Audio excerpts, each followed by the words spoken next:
Mga ka-magic, gagawa na naman tayong panibagong coin magic tricks revealed or tutorial na ituturo natin kung paano gagawin ang gimmick mga ka-magic. Kung nakikita niyo mga ka-magic, isang garapon mga ka-magic at saka coins. So before that mga ka-magic, i-perform ko muna bago ko ituro ang gimmick. So first, ang gawin muna natin mga ka-magic ay ilagyan natin si coin sa ating kamay. Tapos may dalawang daliri na kakover dyan, pukpukin na dyan. Tapos i-close natin at hihilahin ang dalawang darili mga ka-magic. Pagkatapos mga ka-magic, ilagay natin itong ating kamay sa ibabaw ng garapon. At itong coin sa mga ka-magic ay ating itapon dito sa katawan ng garapon. Just watch and learn. Yun. Biglang pumasok ang coins mga ka-magic. So ang tutorial nito mga ka-magic kung paano ginawa, ituturo natin ang gimmick. Prepared ka lang mga ka-magic, transparent na garapon or baso ang gagamitin mo at saka any coins na gagamitin mo mga ka-magic. So ang gimmick nito mga ka-magic is like this.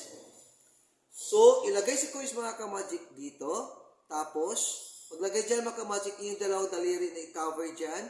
Pag close niyan mga ka-magic, automatic i-push si coins na tatayo at saka kukunin sa isang daliri na ipatumba yan mga ka-magic. Tapos ipitan, yan, ng ganyan mga ka-magic. So, pretend close, tapos sabay hila, yun. So, ganun yan ang resulta mga ka-magic, yun. Then, pagkatapos yung mga ka-magic, pag nahila mo yung mga ka-magic, mabilisan, itakbo dito sa kabila, sa may thumb side, tapos clip. So, natumba niya mga ka-magic, tapos clip. So, hindi yan nakikita, pero naklip yan mga ka-magic. Galing dyan, yan, naklip mo, yan. Tapos, itakbo dito, tapos ipaklip mo yan, tumba, then, clip. Yun!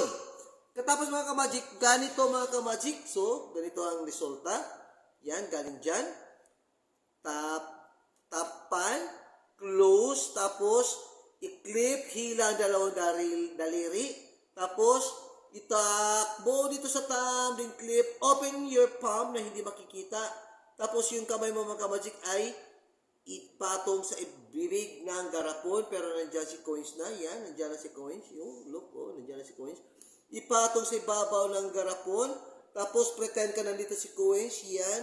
Pagtapon mo dito mga ka-magic, sabay bagsak ang coins in 1, 2, 3. Sabay bagsak ay coins 1, 2, 3. Yun.